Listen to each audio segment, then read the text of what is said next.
తమరి సైకో ముఖార విందాన్ని చూసి ఎవడైనా ఆ రోజున రాష్ట్రంలో అడుగుపెట్టే ధైర్యం చేశారా?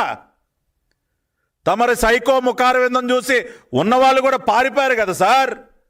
మీ జే ట్యాక్స్ దెబ్బకి ఎవరికి వాడు దుకాణాలు కట్టేసి మీకు మీ ప్రభుత్వానికి నమస్కారం అని చెప్పి పారిపోయారు కదా సార్.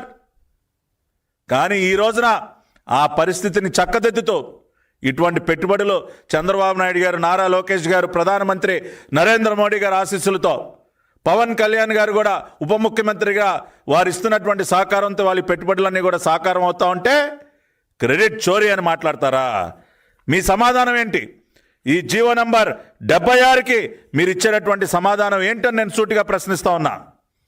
ఈ state investment promotion board minutes of the meeting ఏదైతే వాళ్ళు చూపించామో దానికి మీ సమాధానం ఏంటని నేను అడుగుతా ఉన్నా. ఇవాళ రాష్ట్ర ప్రజలందరూ కూడా దయచేసి ఈ వాస్తవాలు అర్థం చేసుకోండి.